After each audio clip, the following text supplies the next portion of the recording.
And as usual, the bell was not my friend yesterday.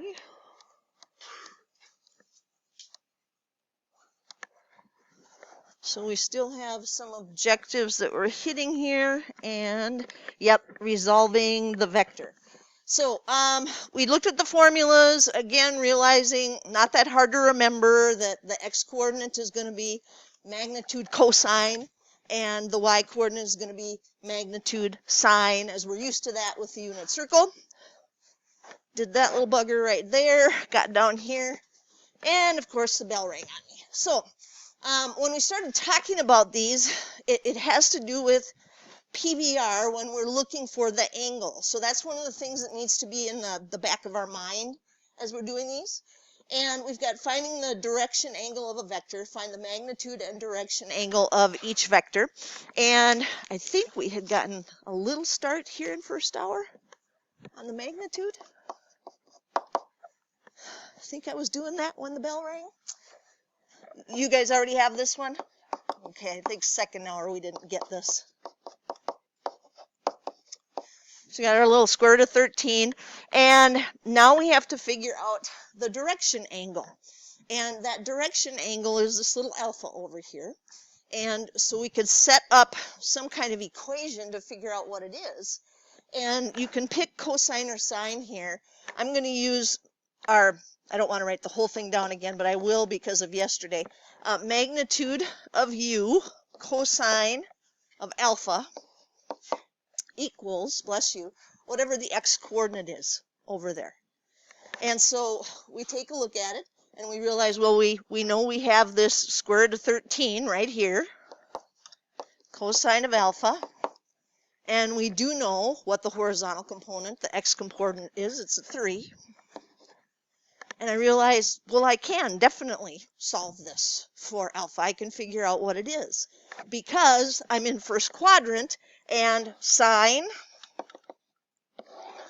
cosine, and tangent, I am in the PVR for cosine, so I can use that one. So we will divide both sides by the square root of 13 and realize we're going to have to use that inverse cosine function to get the angle.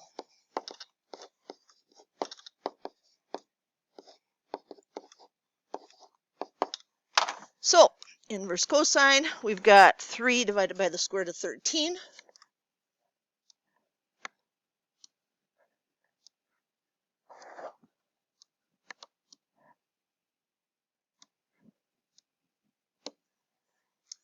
.690 degrees.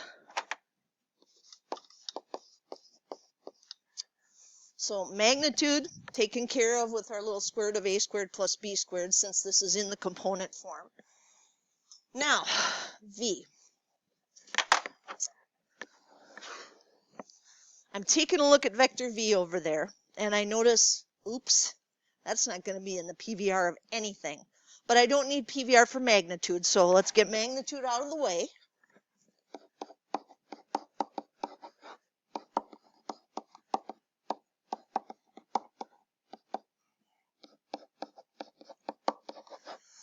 So we have 4 and 25. That'll give us 29. So far, so good. Now I start thinking. I could focus on this whole PVR stuff, and I could move it all over the place. Or I could also just draw a reference triangle here and use some basic SOHCAHTOA to figure out what that reference angle is. In fact, I'll call it theta in here. And then I could figure out how to name it from the positive x-axis. And that's usually easier at this point because it's been a while since we did these. And so you realize, well, if this is -2, -5, there's -2, there's -5. That's going to be opposite and adjacent. That's tangent. I'll just use that. So the tangent of theta, not beta yet that we need, equals 5/2. Opposite over adjacent. So now I can use inverse tangent to figure out what theta is.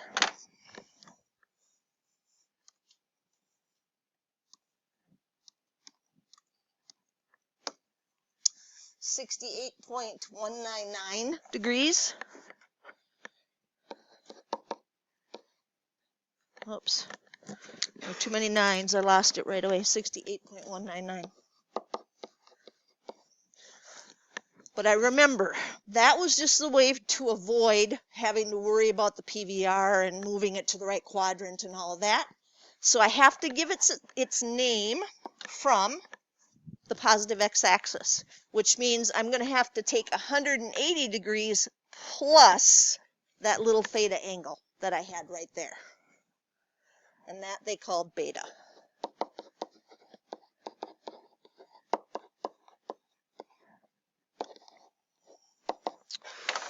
And since I already have that on here, I'll be lazy and just add 180 this way. 248.199.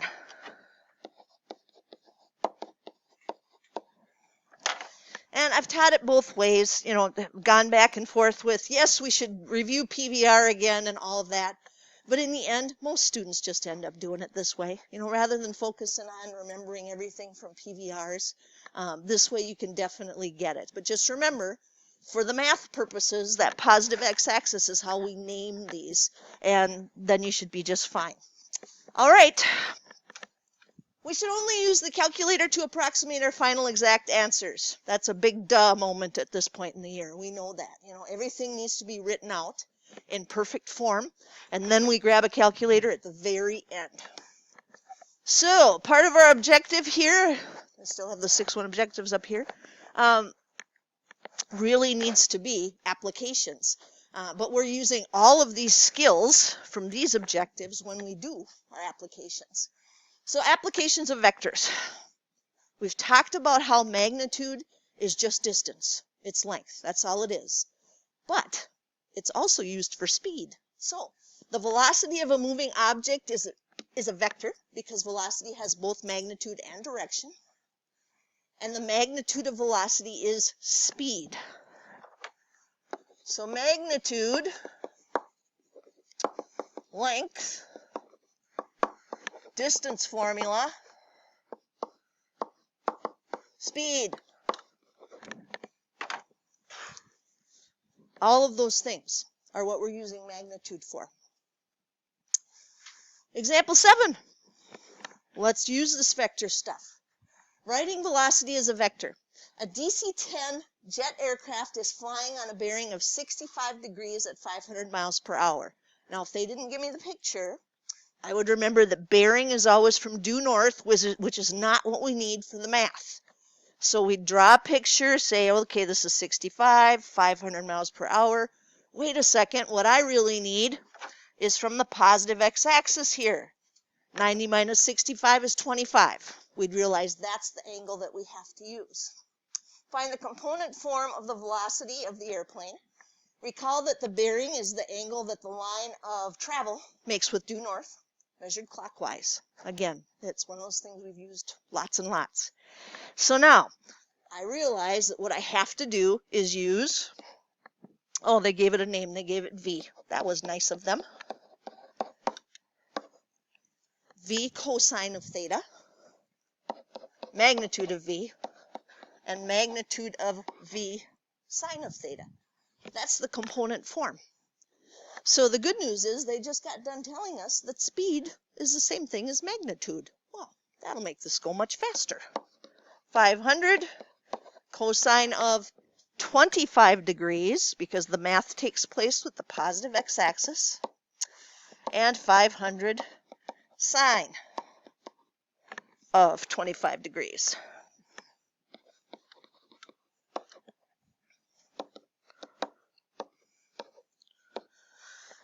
And they just gave us the reminder again. Now you can punch it in. You know, you have everything that you need here. Now go ahead and punch it in.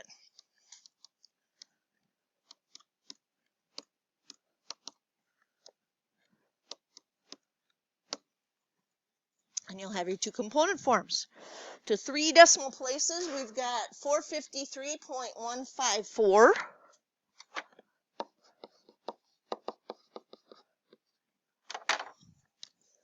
And 211.309.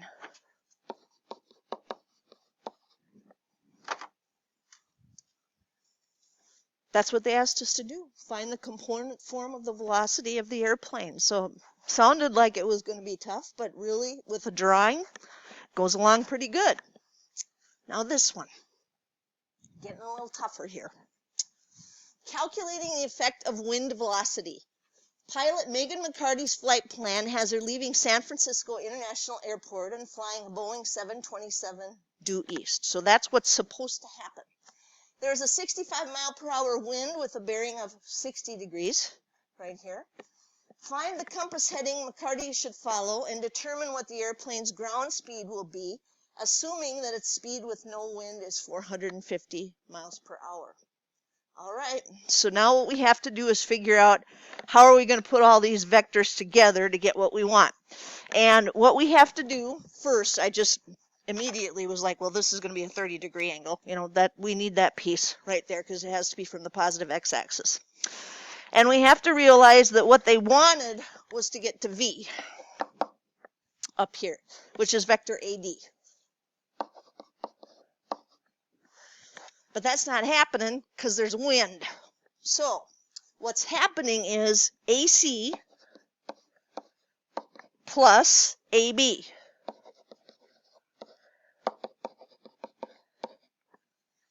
And that's how we're going to figure out vector AD. So now, let's start with AC. Would be really easy if we could get component forms for those two vectors and then add them together to see what we have. And the good news is we have this 65 miles per hour for our magnitude here. And we know that we need to use the 30 degrees. So for vector AC, we're going to do 65 cosine.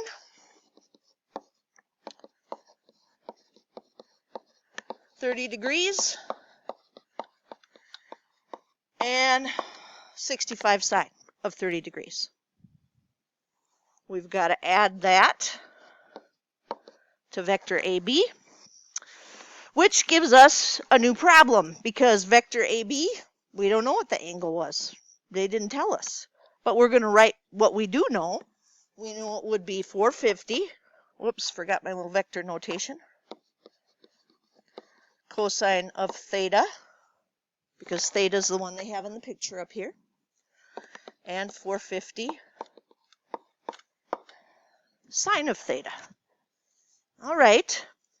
So now if I add those two together for AD, it's going to be 65 cosine of 30 degrees plus 450. Oh, I didn't leave myself enough room. I better move all the way back here. 65 cosine of 30 degrees plus 450 cosine of theta and 65 sine of 30 degrees plus 450 sine of theta. I need somewhere to go with it. I mean, if I don't have that theta piece, I can't tell them what they need. And then I remember, AD was supposed to be due east. If it's due east, it's going to be something 0.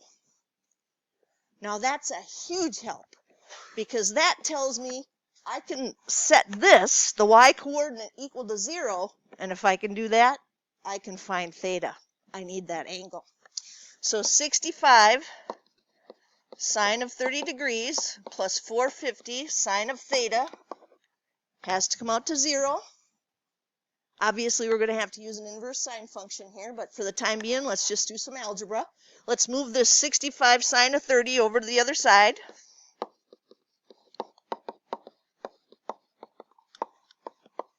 By subtracting, divide by 450.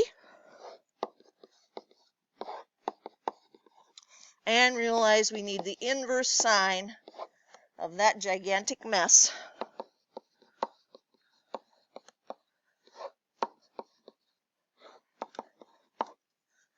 to give us theta. And then we'll have the angle and we can find the information we need. So, parentheses, negative 65 sine of 30. Divide that by 450. take the inverse sine of that. And there's our little angle theta, negative 4.142.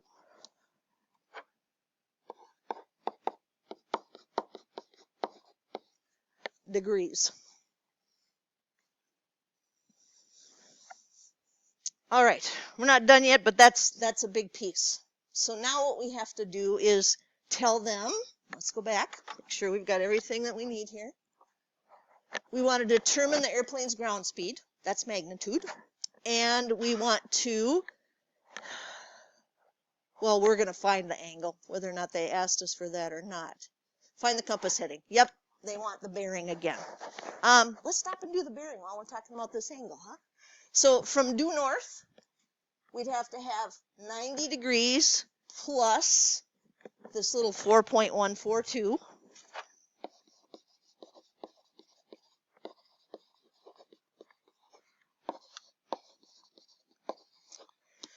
So the compass heading would be at a bearing of 94.142 degrees.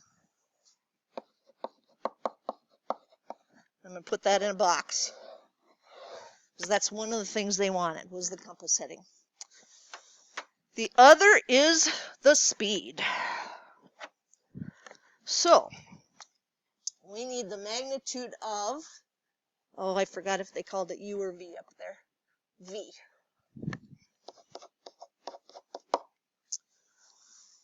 Yes, Anna. The negative is for us to do the math, because the compass headings of bearing are from due north. Math is supposed to be done with the positive x-axis. So any math we're going to do, we still need this. But to tell her her compass heading, we have to go from due north and say, hey, it's 90 degrees plus this itty-bitty little 4.142 degrees here. So both are needed because they're doing bearing, you know. All right, so magnitude. Remember that once we have this in component form, it's going to be the square root of a squared plus b squared. So right now, what we have in component form is 65 cosine of 30 degrees plus 450 cosine of theta. Oh, I can go ahead and put my negative 4.1,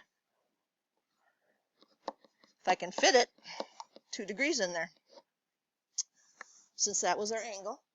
Now that's going to have to be squared, but the good news is we know the y-coordinate has to be 0. I mean, it had to be due east, so that's why I tried to fit that in over there, because we have a y-coordinate of 0. And then we realize, well, square root and squaring, those are going to undo each other. We just have to make sure it comes out positive. So we might want to put some absolute value bars on there.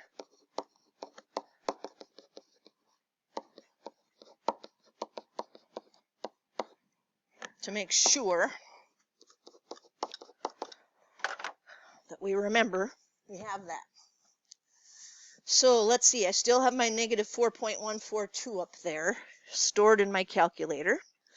65 cosine of 30 degrees plus 450 cosine of my negative 4 point blah blah blah. Second negative for the answer. Boom. There's the speed. 505.117. I better go back and look if this was miles per hour or if they did European kilometers per hour. They did miles per hour. So here are the two pieces. So again, component form is the way to go. You know, if you can get them in component form and realize that you're adding these vectors to make everything happen, well, then you're going to do just fine. And now, for the awkward problem that doesn't really fit with what we've just been doing, and that's the science problem about work. So we've got finding the effect of gravity. A force of 30 pounds just keeps this box from sliding down the ramp. So there's this 30 pounds right here that holds it on there and it won't slide. And it says it's inclined at 20 degrees and find the weight of the box.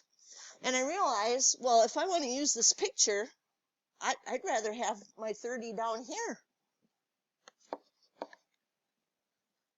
Because this W, that'll be super easy to find with that little right angle piece I've got going here, right triangle piece.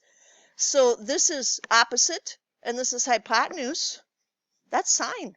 And just use sine to find this. The side of 20 degrees equals 30 over W. Now you have to remember, you saw this in 9th grade science. So if you're thinking, well, this doesn't really fit really well with what we've just been doing. No, but it shows you that your 9th grade science class, when you were talking about force and work and all that stuff, it does have the connections here. So multiply both sides by W. Divide both sides by the sine of 20 degrees. And then we'll plop it in a calculator and find what it is.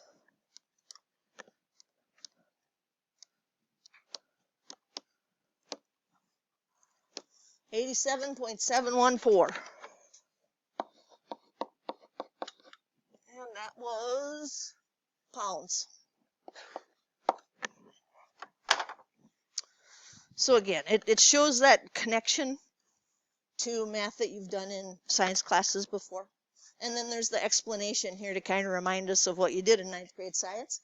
The force of gravity, vector AB, has a component vector AC that holds the box against the surface of the ramp. It's keeping it down there. And the component vector AD equals vector CB that tends to push the box down on the ramp. So you can find the weight by using that. Now, we had talked about the salmon just yesterday. Seems like a long time ago, but it was just yesterday. We talked about the salmon and their wonderful swim.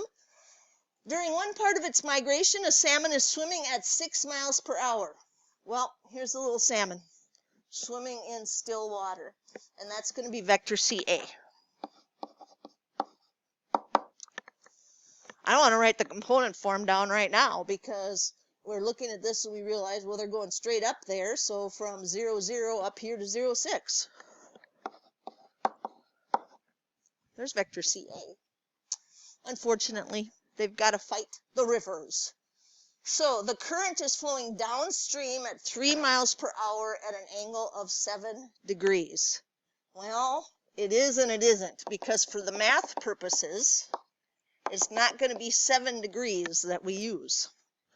This little angle theta here might be 7, but if we place our x and y axis in a place that's easy for us to do the math, it's going to be much better for us to use a negative 83 degrees versus that 7 degrees.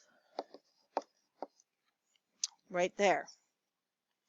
So now what I want to do is represent vector. The fight comes with vector AB. So the component form of that one is magnitude times cosine for x. So magnitude was 3 miles per hour. Cosine of negative 83 degrees. And 3 sine of negative 83 degrees. Now, that poor little salmon, the result of where they're going to end up is not their 0, 6. They're swimming like crazy, but this force is working against them, so those two will have to be added together to get us where the salmon is really going, which in this picture is the salmon net velocity of CB.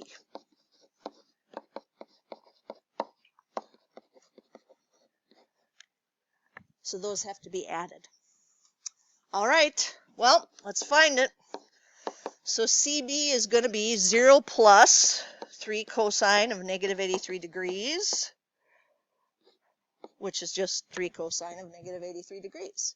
And then 6 plus 3 sine of negative 83 degrees, like so. And they're not asking us about direction here. It just says how fast is the salmon moving upstream. So we're going to need to do the magnitude of that little bugger.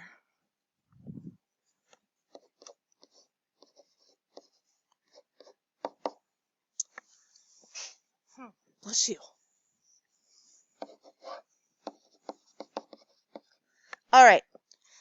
This one, because I know I'm going to get nasty decimals, I think I'm going to go ahead and punch these in and then store them as A and B, so that when I come back to do my square root of A squared plus B squared, I mean, I'm going to write it down so we have the perfect answer sitting here. So we've got the square root of 3 cosine of negative 83 degrees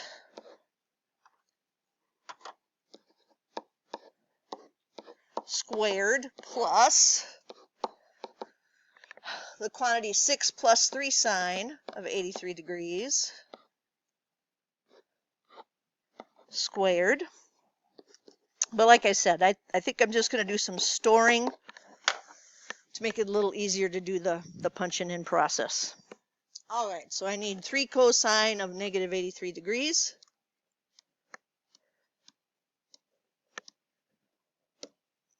And I'll store that as alpha A. And then I need 6 plus the sine of negative 83 degrees. 6 plus 3 sine of negative 83 degrees.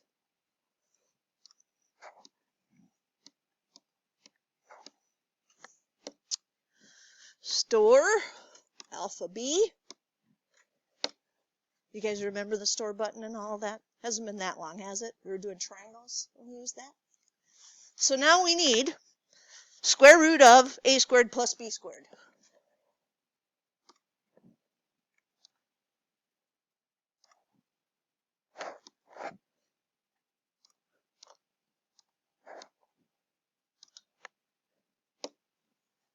And there we have it.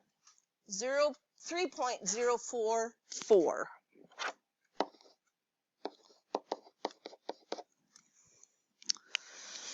Again, looking for the label, miles per hour. So that poor little salmon swimming with all its might. 3.044 miles per hour, struggling against that current. Well, that is section 6.1. So let me get you the second day's assignment here. And we were choosy. That's why it looks longer. It's because, you know, we didn't have you do a ton of problems on this. Now we've got 12 problems up there.